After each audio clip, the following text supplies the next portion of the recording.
কঙ্কালীতলা অঞ্চলের পাথরঘাটা আদিবাসী বাঘ রক্ষী ক্লাবের উদ্যোগে দুদিনব্যাপী ফুটবল টুর্নামেন্টের সূচনা হয়। বীরভূমের জেলা কঙ্কালীতলা অঞ্চলে পাথরঘাটা আদিবাসী বাঘ রক্ষী ক্লাবের আয়োজনে শুরু হলো দুদিনব্যাপী ফুটবল টুর্নামেন্ট। মঙ্গলবার এই টুর্নামেন্টের শুভ উদ্বোধন হয় এক অনুষ্ঠানের মধ্য দিয়ে। উদ্বোধনী অনুষ্ঠানে উপস্থিত ছিলেন বীরভূম জেলা পরিষদের সভাধিপতি কাজল শেখ, নানুর বিধানসভার বিধায়ক বিধানচন্দ্র মাঝি সহ স্থানীয় নেতৃত্ব, ক্লাব কর্তারা। টুর্নামেন্ট উপলক্ষে এলাকায় উৎসবের আমেজ ছড়িয়ে পড়ে। খেলোয়াড় ও দর্শকদের মধ্যে দেখা গিয়েছে ব্যাপক উচ্ছ্বাস।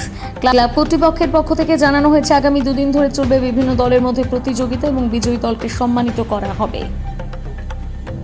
বীরভূমের বোলপুর থেকে অনির্বাণ পাঁজার রিপোর্ট, বিগ নিউজ।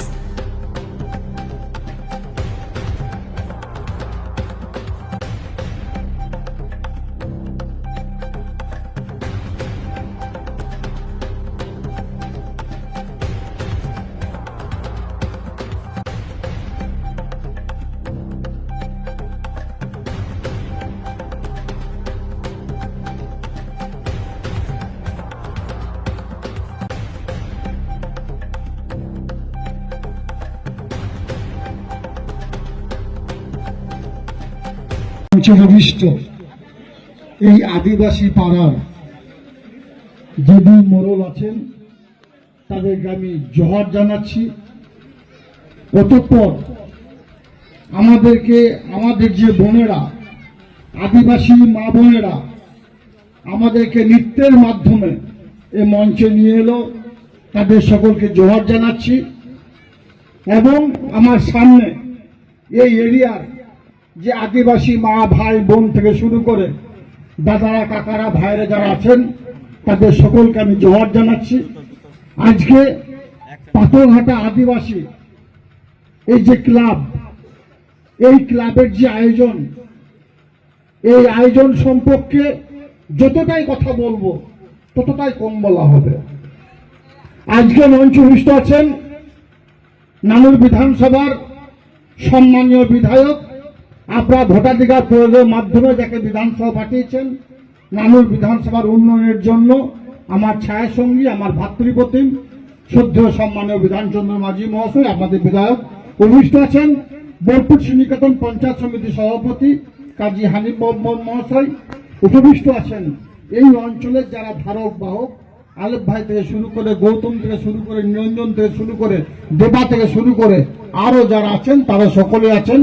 সর্বোপরি এই যে ক্লাব, এই বাঘমন্ডি ক্লাবের যারা সেক্রেটারি, সভাপতি, তাদের আমন্ত্রণে আজকে এখানে আসতে পেরে সত্যি নিজেকে গর্ব অনুভব করছি।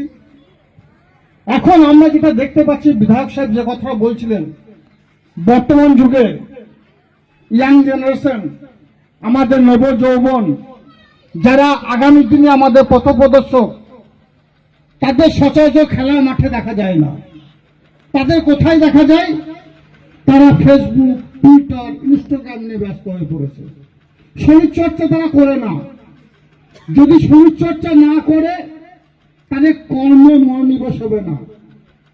আর কর্মে মনোনিবেশ যদি না ঘটে তাহলে দেশ, সমাজ, জাতি এগিয়ে যাবে না। তাই আমাদের রাজ্যের মাননীয় মুখ্যমন্ত্রী মাননীয় মমতা বন্দ্যোপাধ্যায় বিভিন্ন দিক দিয়ে, যুব কল্যাণ দপ্তর বলুন, বিভিন্ন দপ্তরের মাধ্যমে সারা বাংলার যে ছোট ছোট ক্লাবগুলো আছে সেই ক্লাবগুলোকে আর্থিকভাবে অনুদান দিয়েছিলেন, যার জন্য যে আমাদের যুব সমাজ যেন মাঠমুখী হয়। তাই আজকে এসে এই বাঘমন্ডি ক্লাবের যারা আমার ইয়াং নেশন নবযৌবন ভাইরা আছে তাদের উদ্যোগকে আমি সাধুবাদ জানাচ্ছি, স্যালুট জানাচ্ছি।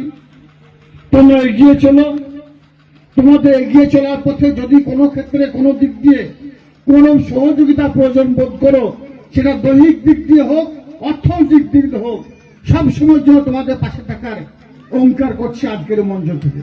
তার কারণ একটাই, আমাদের এগিয়ে যেতে হবে, বীরভূম জেলাকে এগিয়ে নিয়ে যেতে হবে। পিছিয়ে পড়া বাংলাকে আমাদের মাননীয় মুখ্যমন্ত্রী মাননীয় মমতা বন্দ্যোপাধ্যায় একের পর এক জনমুখী প্রকল্পের মাধ্যমে বাংলাকে এগিয়ে নিয়ে গেছেন। তিনি 2011 থেকে 2025 কয়েক বছরে 95টি প্রকল্প বাস্তবায়িত করেছেন মানুষের স্বার্থে। আমরা বাংলার বুকে হিন্দু, মুসলমান, শিখ, খ্রিস্টান, ইসাই সমস্ত সম্প্রদায়ের মানুষ এক ছাতার তলায় আছি, আমাদের মধ্যে কোনো দ্বন্দ্ব, কোনো বিভেদ নেই। সঙ্গে সঙ্গে শরীরচর্চার দিকটা আমাদের লক্ষ্য রাখা উচিত। যেভাবে এই বাঘমন্ডি ক্লাবের সদস্যরা 2 দিন ব্যাপী ফুটবল টুর্নামেন্টে আয়োজন করেছে, এই ফুটবল টুর্নামেন্টে আয়োজন 2 দিন ব্যাপী, তাছাড়া ফার্স্ট প্রাইজ 25,000 টাকা, সেকেন্ড প্রাইজ 20,000 টাকা, আরো অন্যান্য ট্রফি আছে। এটা কিন্তু একটু ব্যয় সাপেক্ষ ব্যাপার। তাই যে বা যারা যে দিক থেকে সাহায্য করেছেন তাদের সকলকে আমি ধন্যবাদ জ্ঞাপন করছি।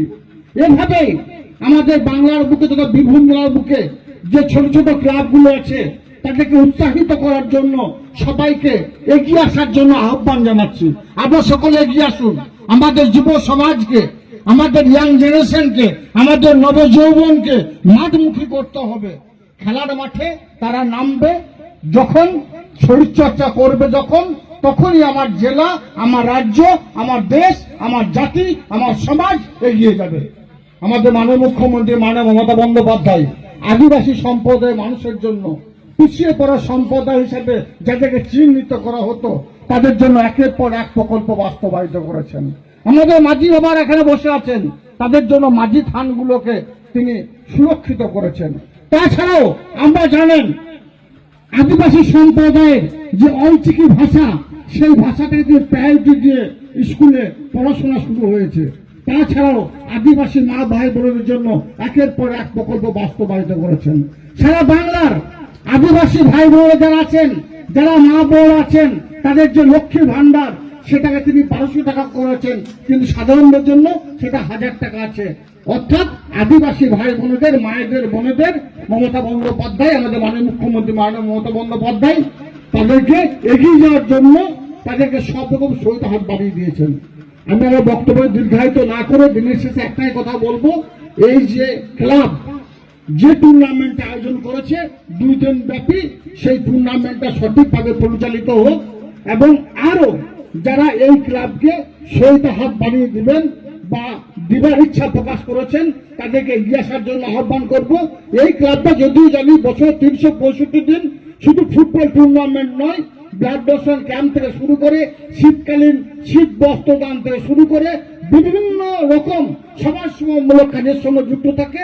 তাই এই ক্লাবের সদস্যদের বলবো, তোমরা যখনই আমাকে তোমাদের দাদা বা ভাই হিসেবে আহ্বান করবে তখনই তোমাদের পাশে এসে আমি এবং তোমাদের বিধায়ক এসে হাজির হব। আজকের মঞ্চ থেকে উল্টে করে গেলাম। সকলে ভালো থাকবেন, সাবধানে থাকবেন। ধন্যবাদ।